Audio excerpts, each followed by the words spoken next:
Majin Buu! Ha! I knew it! Bring him out!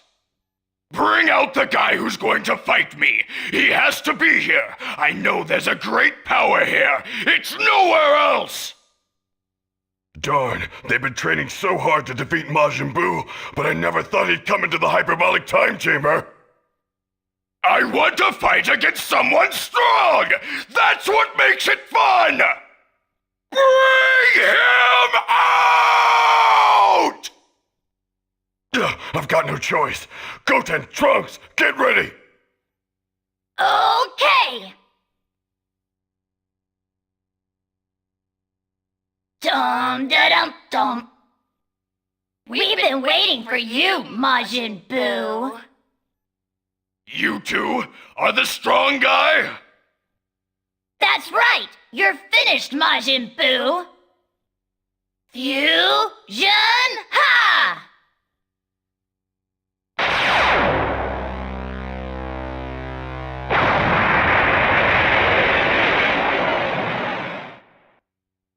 Alright, great! The fusion worked! Bum-bum-bum-bum! It's Gotenks! Hey everyone, welcome back with Mac, where today we are going to continue our playthrough of Dragon Ball Z Budokai 2.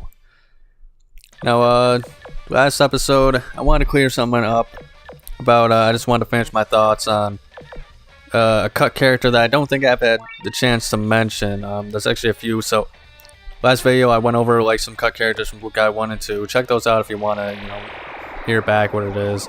I'll go through it real quick. We got Cell Jr., Cybermen could have been possibly playable, and there was two characters from the Majin Buu saga, more than likely, that never ended up being playable or whatever. One person that I think is important to mention as well is Kibito, that I didn't have a chance to mention last time, and the reason that is, so obviously in this game, Supreme Kai, this is the first game with fusions, they have the Kibito Kai capsule. Yeah, nothing really special. I actually forgot that they even had those capsules in this game for the Supreme Kai. As a fighter, I could really give, 2 Dragon Balls, a slice of bologna about freaking Supreme Kai. So, I didn't really care. I like your head. I think I'll take it. Yeah, quote of the line of the century, but yeah, I don't know. So I never really cared for Supreme Kai. That's why I kind of forgot about Kibito Kai and all that other stuff. But he is a playable character through his fusion. However, Kibito himself is never shown in the game. There's hints and stuff like that and files for him relating to him. Potentially, whether or not, he could have just showed up in the fusion, with the Patara during the animation. Or it could have even been something where, he was a playable character himself. So, I don't know, just how far he would have gone and whatnot, and he doesn't even really fight, so it would have been weird to have him in the game to begin with. But, it's just interesting to note that he could have appeared at the very least, and never end up appearing in this game. Also, I think I mentioned in a previous video, but just in case, there were some extra outfits for Goku in later versions, which is, the battle damage one that we got in Budokai 3, and then a Piccolo with the cape and turban and stuff like that we'd also get in Budokai 3, as well as I think Gohan, he has a third outfit, which is the Great Saiyaman outfit without the helmet. That Buu guy seems to have changed a little somehow. Saiyan. And Android 18 has a third outfit in this game, which is the Majin Buu Saga outfit, that she lives within Kami's place and whatnot with Krillin and stuff like that, and I think that's cool, but I think they got rid of both of those outfits in Budokai 3 for whatever reason, which, I don't know, kind of goofy, but what are you gonna do? I mean, I complain about a few things in this game, it's just stuff that I think would have been cool to return or see or whatever.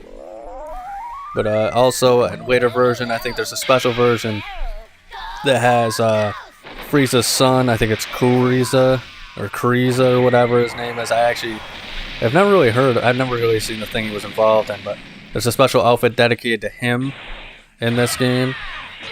You know, in special versions, as well as a cooler outfit that's just a skin for Frieza. And if you use Frieza's spaceship for either of those characters, which is a skill where once you die in a battle, you can come back with full health. You know, Frieza's spaceship on normal Frieza is, you know, Mecha Frieza. In this game, in the special version for cooler, it was Metal Cooler, which is awesome. And then on top of that, I guess for Frieza's son, you know, he's only in his first form, but when he comes back as Frieza's spaceship, he's in his final form. So cool little things there that were cut, and then other versions, all that stuff. So I'm sure you guys are already tired, probably just tired of me going over the cut content and stuff like that. But if you want to see more of it, as well as other games in the series, you know, I'm going to leave links in the description. You know, Cutting Room 4, that's where I get all this stuff. Take it with a grain of salt because it is a wiki. But, you know, there's all sorts of awesome cut stuff from the Budokai games, Dragon Ball Z games, all that sort of stuff. I just love to, you know, covering stuff like that. But you're going to have to work on getting those Dragon Balls, folks. Now, focusing on the story once again, I'm also going to show you guys how to get to that center capsule, you know, right above Goten. Because that's kind of like the super rare capsule and whatnot before this level ends. But yeah, there's a lot of I think this is kind of really when the game starts to fall off the rails, in my opinion. Like, it makes sense in the context of the actual Dragon Ball Z story, but in the context of this game story, you know, they never made any sort of mention as to these guys being in the freaking Hyperbolic Time Chamber and preparing for Majin Buu and stuff like that. So yeah, I mean, I didn't really mind it in the early game. Like, in the early game, it takes liberties with stuff, and there's still some plot holes, but they did it in a way where it's just like, this is a custom story, so, you know, not everything's going to be like how it was in the original. Now they're trying very hard in the Majin Buu section to kind of replicate the story a little bit more, but it just doesn't really work, because once again, like, there's no mention, you know, they didn't mention Piccolo or Gohan, or not Gohan, Piccolo, Goten, Trunks, you know, being in here, so it just doesn't make any sense as to why we're here. On top of that, why the hell are Frieza and Cell back here? Obviously, it's for the whole purpose of, you know, to show off their what-if transformations, which unfortunately we're not going to actually see Cell, Buu, and, or I don't even know what the heck you would call that, fusion, you know, the Cell and Buu fusion in this, because 9 times out of 10 in my experience, what usually happens is that, you know, one of the characters run into Buu like they did here, then the other runs into him, or like one of them runs into Buu and then Buu immediately runs into the other one, or something like that. So it's just kind of like, what's the point of having them there? If like they spread them out and it's something like that, I think that would have been cool. But Jesus, I think they just kind of did this level a little bit dirty. It's cool, the mechanic with the Popo and all this other stuff, and I guess it's cool to finally have the Hyperbolic Time Chamber used in an actual game story for the Budokai series.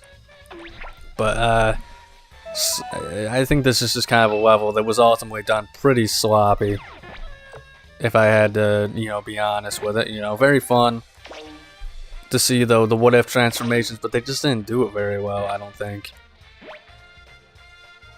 Alright, I think we got all the Dragon Balls in this area. So now it's time to bring the fight to Frieza. What is this? That freaking thing, it makes sense, but that, I hate that hair thing with the Frieza outfit now. It looks like a freaking swirl off of like an ice cream, but it's very uncomfortable looking. Pretty cool though. I do like how the Dragon Ball Budokai 2 brought all these what-if fusions and stuff like that along with them. And once again, they took out a Budokai 3. I've said it a million times during this whole playthrough and videos and stuff, but I just don't understand what the point of freaking taking out stuff Budokai 3 was. You know, of course, you know, Tien Shinhan never existed, and Buu and Cell being absorbed and all that sort of stuff never existed, but you have it in the game. Why take that stuff out? Same with this game. This game has stuff from Budokai 1 that was in the files that just never returned.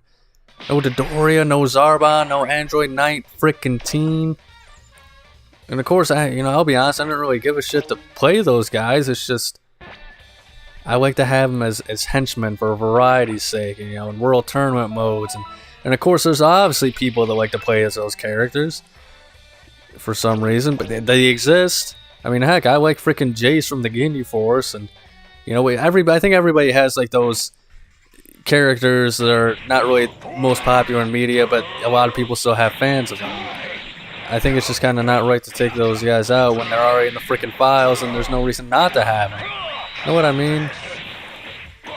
And I guess I'll give them a little bit of, you know, a cut, some somewhat slack for, you know, not including the freaking characters who cut in this game back into Budokai 3, because, you know, even though it's mostly the same at its core, I think you have to do I do have to agree that it's probably not the same as far as, you know, there's big differences between Budokai 2 and 3, I'll just put it that way, but that's going to be it for this video, guys, so thank you so much for watching. Make sure to check out next week's episode, where once again I complain about the things that I like, and above all else, please remember to have a nice day. Now, I'm going to absorb you!